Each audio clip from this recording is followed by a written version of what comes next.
अच्छा देखो, यहाँ पे क्या है। ये जो भी सीट यहाँ पे देख रहे हो, यहाँ पे ये सेमेस्टर 1 का बीसीए का जो पूरा सब्जेक्ट है सी प्रोग्रामिंग के लिए, ये पूरा है। ठीक है। यहाँ पे देखो यूनिट 1, यूनिट 2, यूनिट 3, तो यहाँ पे टॉपिक वाइज यूनिट में डिवाइड किया गया है, जिसमें आपका इंट्रोडक्शन है, डेटा टाइप है, ऑपरेटर है, ब्रांचिंग, लूपिंग है, एरे है। देखो अभी जैसे तुमको एग्ज़ाम का ही तैयारी करना है, ठीक है, टाइम कम है, तो यहाँ पे टॉपिक वाइज मैं आपको बेसिक बेसिक नोट में बताने रहा हूँ, जिससे आपको ईजिली समझ में आ जाएगा कि कैसे वो सॉल्व करना है। तो पहला इसमें टॉपिक क्या है, एल्गोरिदम। तो एल्गोरिदम क्या होता है, कोई बताएगा? Anyone?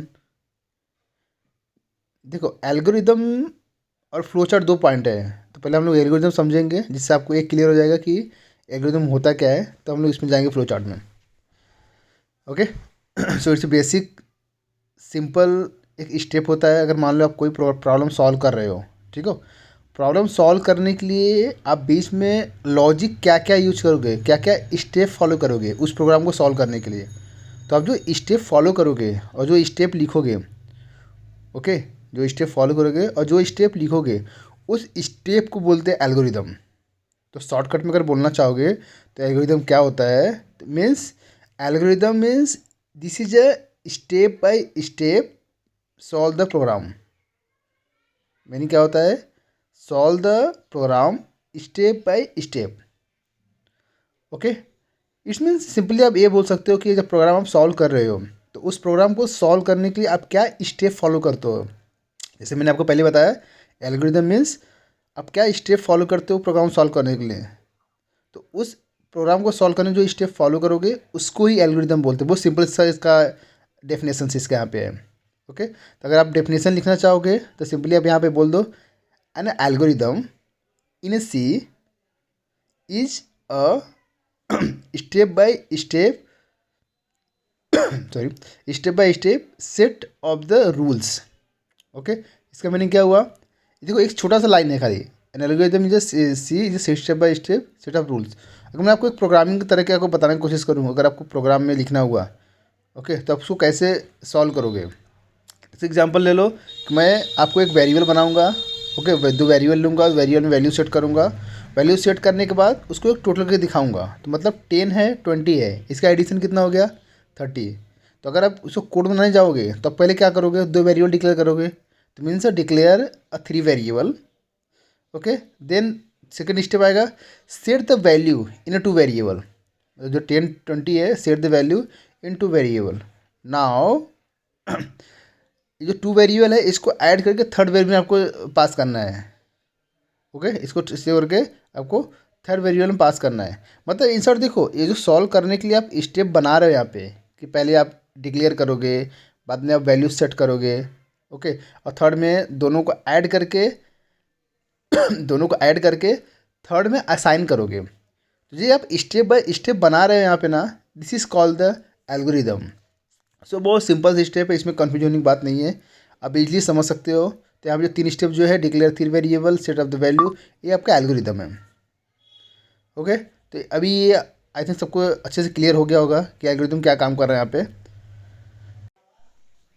And it is very helpful to solve the big program. देखो सबसे बड़ी बात ये है कि हम लोग एल्गोरिदम कब यूज करते हैं। तो आप इसमें एक रीजन में डाल सकते हो कि इसका यूज कहाँ होता है। लाइक प्रोग्राम तो आप माइंड एक बार कोड कर सकते हो, लेकिन एल्गोरिदम एक्चुअल में क्या करता है, आपको बड़े बड़े प्रोग्राम को सॉल्व करने को हेल्प करता है। जैसे यहाँ पे आप 10 20 30 है, अभी सिंपल प्रोग्राम था, अगर आप मैंने यहाँ पे एक स्टेप में डाल दिया कि like declare 3 variable, set the value variable, okay, and assign the value into total. So means मुझे ये क्लियर हो गया कि यहाँ पे मुझे करना क्या है। तो जब जगह प्रोग्राम टाइप करोगे उस केस में आपको वेरी हेल्पफुल होगा। तो एल्गोरिदम बहुत हेल्पफुल करता है आपको प्रोग्राम सॉल्व करने के लिए। ठीक है। जैसे यहाँ पे अभी ये 3 स्टेप लिखा है, अगर आपको यहाँ पे इस 3 स्टेप का आप एक कोड भी बना के दिखा दोगे तो आपको अच्छा से अच्छा मार्क्स मिल जाएगा। ठीक है, चलो। सो नेक्स्ट टॉपिक क्या है, नेक्स्ट टॉपिक है फ्लो चार्ट्स। ठीक है। देखो फ्लो चार्ट अगर आपको समझना है, ओके, तो फ्लो चार्ट समझने के लिए जो एल्गोरिदम में हम लोग स्टेप लिखे थे यहाँ पे कि एल्गोरिदम क्या होता है, तो एल्गोरिदम सबसे सिंपली आपको क्या होता है, हम लोग सब पॉइंट दिए थे कि किसी भी प्रोग्राम को स्टेप बाय स्टेप इसको एक्सप्लेन किए थे। तो सिंपली फ्लो चार्ट में क्या होगा, फ्लो चार्ट उसी स्टेप को जो भी हम लोगों ने टेक्स्ट में लिखा था उसी स्टेप को ये डायग्राम में दिखाता है। ओके, सो यहाँ पे ये बोल सकते हो आप कि फ्लो चार्ट का सिंपल मीनिंग होता है कि जो भी आप वहाँ पे स्टेप बाय स्टेप में दिखाए थे यहाँ पे आप डायग्राम में दिखाओ, जिसमें डायग्राम में यहाँ पे आपको रेक्टेंगल आता है, ओके, ओवल शेप आएगा, एंगल शेप आएगा, स्क्वायर आएगा, सर्कल आएगा, एरो आता है, तो सबका कुछ ना कुछ मीनिंग होता है। तो मतलब उसी स्टेप को अगर आप प्रॉपर तरीके से एक इसमें दिखा रहे हो डायग्राम में, तो उसको आप क्या बोलोगे, फ्लो चार्ट। ओके, जैसे यहाँ पे आप देख पा रहे हो कि यहाँ पे ये आपका एरो सिंबल भी मैं यहाँ पास कर रहा हूँ। ओके, तो मतलब ये डायग्राम अगर आप जो आपने नोट बनाए हैं उसमें अगर अच्छे से देखोगे तो इसमें आपको बहुत कुछ मिलेगा कि क्या क्या होता है इसके अंदर। तो इसको अगर शॉर्टकट में लिखना चाहोगे तो आप इसको बोल दो कि flow chart is a flow chart is a visual. देखो वर्ड याद रखो, वर्ड एल्गोरिथम में क्या था, एल्गोरिथम में आपका स्टेप बाय स्टेप था, यहाँ पे क्या है, विजुअल है। तो ये डिफरेंस आपको पता होना चाहिए। तो अगर एल्गोरिथम लिखना होगा तो आपको solve the program step by step आप नोट बनाओगे, बट फ्लो चार्ट को उसी विजुअल को उसी स्टेप को ए विजुअल में कन्वर्ट करेगा। Means a flow chart in a C is a visual representation of the logical flow of a program. ठीक है, तो किसी भी प्रोग्राम का जो लॉजिकल फ्लो है, लॉजिकल स्टेप है, अगर आप इसको विजुअल में दिखा रहे हो, डायग्राम में दिखा रहे हो, ओके, डायग्राम में दिखा रहे हो, तो वो आपका फ्लो चार्ट है। याद करने का सिंपल तरीका है, इसको विजुअल इफेक्ट बोलो, विजुअल रिप्रेजेंटेशन बोलो। ओके, और एल्गोरिथम क्या बोलोगे, एल्गोरिथम क्या था, वो आपका स्टेप बाय स्टेप नोट था, एक पॉइंट होता है। तो दोनों का डिफरेंस याद करने के, दोनों का डिफरेंस ऐसे कर सकते हो। ओके, सो इसमें फ्लो चार्ट में सिंपल तरीका आप याद रखो कि अगर आप देखो, अगर किसी कोई छोटा प्रोग्राम बना के अगर स्टेप भी दिखा दोगे तो भी आप दिखा सकते हो। ओके, जैसे यहाँ पे देखो एरो एरो बनाया हूँ, तो एरो क्या कर रहा है, तो इसमें आपका अगर ये फील्ड्स बनाओगे मान लो कभी, तो ये फील्ड्स में कैसा होता है, ट्रू फॉल्स होता है, तो एरे एरे आपका लेफ्ट जाएगा राइट जाएगा। मतलब ये सब किसी कोड को बनाने के पहले ना उसका डायग्राम भी बनाते हो एक स्ट्रक्चर के थ्रू। तो उस स्ट्रक्चर को क्या बोलोगे यहाँ पे, फ्लो चार्ट। तो बहुत सिंपल है। ओके, तो याद रखो माइंड में। तो एल्गोरिदम एंड फ्लो चार्ट एक दूसरे से रिलेटेड ही है। अगर आपको एल्गोरिदम पता है तो आप फ्लो चार्ट भी बना सकते हो। तो बस एल्गोरिदम में आप याद रखो कि एल्गोरिदम आपका इसमें स्टेप बाय स्टेप था और फ्लो चार्ट आपका डायग्राम था। तो बार बार मैं एक ही चीज़ बोल रहा हूँ क्योंकि आपके माइंड में सेट हो जाए, algorithm and flow chart. Algorithm आपका step by step, flow chart आपका विजुअल इफेक्ट। सो इसमें नेक्स्ट क्या है आपका, introduction of programming, okay, and history of C. तो हम लोग अभी यहाँ पे पहले क्या देखेंगे, हिस्ट्री ऑफ सी। देखो अभी जनरली देखने जाओगे तो सी को डेवलप करने के लिए दो बंदे थे, दोनों एक ही कॉलेज के फ्रेंड थे। ओके, सो जो सी को डेवलप किया, सी को ऑर्गेनाइज किया, उसका नाम था डेनिस रिचे। सो डेनिस रिचे ने 1970 में क्या किया था, सी प्रोग्रामिंग को डेवलप किया था। ओके, और एक लैब का नाम था बेल लैब्स। तो बेल लैब्स में डेनिस रिचे ने सी प्रोग्रामिंग को इन्वेंट किया था, तो इसके नाम से इसको फादर ऑफ सी बोलते हैं, डेनिस रिचे। तो डेनिस रिचे ने सी को प्रोग्राम डेवलप किया। एंड जो सी का ओल्ड वर्जन था, तो पहले सी का जो ओल्ड वर्जन था इसका नाम था बी प्रोग्रामिंग। पहले सी प्रोग्रामिंग नहीं था, पहले क्या था, ये बी प्रोग्रामिंग। और जो बी प्रोग्रामिंग है, बी प्रोग्रामिंग को डेवलप किया था केन थॉम्पसन ने। ये दोनों एक ही कॉलेज के दो फ्रेंड थे। ओके, तो पहले केन थॉम्पसन ने क्या किया, बी प्रोग्रामिंग को डेवलप किया। तो उस बी प्रोग्रामिंग में डेनिस रिचे ने क्या किया, थोड़ा सा उसमें यूनिक्स प्रोग्रामिंग और कुछ एक्स्ट्रा लॉजिक ऐड करके उसको एक नेक्स्ट वर्जन बनाया, और नेक्स्ट वर्जन बना के उसको नाम दिया सी। ओके, तो सी पहले बी प्रोग्रामिंग था, ये माइंड में याद रखो। ये दोनों एक ही कॉलेज के फ्रेंड थे, एक ही कॉलेजेस थे, और 1970 में इसको यहाँ पे डेवलप किया। ओके, एंड डेनिस रिचे ने इसके ऊपर एक बुक भी लिखा था, जो अगर यहाँ पे देखोगे सी प्रोग्रामिंग जो फर्स्ट एडिशन का बुक था डेनिस रिचे का, वो 1978 में रिलीज हुआ था। तो इसने जितना इन्वेंट किया, जितना चेंजेस किया, और जो बी का प्रोग्राम था, वो दोनों कंबाइन करके एक पूरा एक बुक बनाया कि लाइक प्रीवियस हिस्ट्री क्या, प्रीवियस कॉन्सेप्ट क्या है और सी का कॉन्सेप्ट क्या है, वो दोनों को कंबाइन करके एक बुक बनाया और उस बुक को 1978 में रिलीज किया।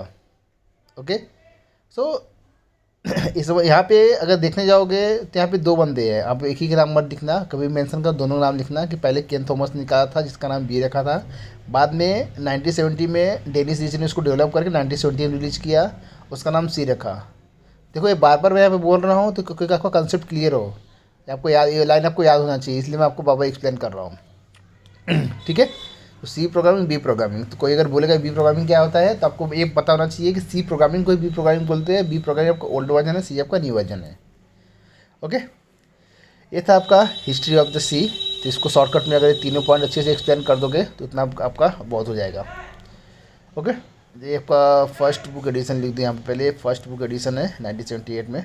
इसमें हम लोग क्या करेंगे पता है, ये प्रोग्राम के बाद ये अगर आप एक्सप्लेन करोगे कोड में लिखोगे, ट्राई करो साथ में एक छोटा सा प्रोग्राम में दिखा दो। यहाँ पे basic structure of C programming दिया है ना, हिस्ट्री बताने के बाद अगर एक छोटा सा प्रोग्राम देके एक्सप्लेन कर दोगे, देखो ये ट्राई करो कि जितना भी एग्जाम में आप पॉइंट लिखोगे, आपको कुछ भी अगर क्लिक होता है तो उसमें प्रोग्राम डाल दो।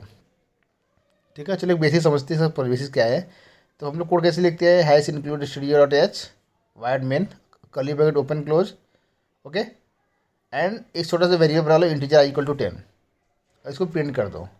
तो अगर इस प्रोग्राम में देखोगे तो इस प्रोग्राम में क्या हो रहा है, इस प्रोग्राम में सिंपली मैंने आई का वेरिएबल डिक्लेयर किया और उस वैल्यू को जस्ट प्रिंट किया। तो इस छोटा को प्रोग्राम को बना के आप एक्सप्लेन कर सकते हो सिंपल सा, लाइक इसमें क्या क्या है, बेसिक क्या क्या है, जैसे फर्स्ट लाइन के इस काम में, सेकेंड लाइन क्या काम कर रहा है, थर्ड लाइन क्या काम कर रहा है, फोर्थ लाइन क्या काम कर रहा है, फिफ्थ लाइन क्या काम कर रहा है। ओके, अब फाइल जब बनाओगे तो फाइल बनाने के बाद जब सेव करोगे तो इसका एक्सटेंशन हमेशा डॉट सी रहेगा, ये हमेशा याद रखना। मतलब जब कोड को एक्सप्लेन करो तो उसको इतने अच्छे से एक्सप्लेन करो सामने वाले को समझ में आ जाए कि कोड में क्या हो रहा है। कोड बनाने के बाद इसका जो सेविंग फाइल रहेगा, फाइल नेम डॉट सी, इसका एक्सटेंशन डॉट सी होता है। ओके, तो file should be save with dot C. और कंपाइल करने के लिए आप क्या यूज करते हो, जी सी सी, जो जी सी सी देखो कंपाइलर का नाम होता है, तो जी सी सी स्पेस फाइल का नेम डॉट सी, इससे आप कंपाइल करो और रन करने के लिए ए डॉट ई एक्स ई, हम लोग अभी यही यूज करते हैं, तो आप ए डॉट ई एक्स ई यूज करो। तो ये क्या करता है, इसका कंपाइल फाइल होता है इसको रन करता है। ठीक है, तो इसका जो आउटपुट आएगा, आउटपुट क्या आएगा, the number is 10, the number is 10। ये आपका एक्सप्लेन हो गया, मतलब कोड का आउटपुट कैसे आया ये आप दिखा सकते हो। और इसी में चाहिए तो छोटा सा प्रोग्राम को एक्सप्लेन कर दो, जैसे मान लो कि ये आपका मेन फंक्शन है, फर्स्ट लाइन क्या काम करता है। ओके, ये आपका क्या है, प्री प्रोसेसर, फर्स्ट लाइन क्या है, प्री प्रोसेसर। देखो कोड अगर अच्छे से एक्सप्लेन करोगे ना तो सामने लोग क्लियरिटी ऑटोमेटिक हो जाएगी कि इसे सामने वाले बंदे को नॉलेज है। ठीक है, यहाँ पे आपको शो ऑफ ही करना है, जैसे जितना शो ऑफ करोगे इतना अच्छा मार्क्स मिलेगा। ओके, सेकेंड लाइन आपका मेन है, मेन फंक्शन जहाँ से प्रोग्राम का एक्चुअली स्टार्ट होता है।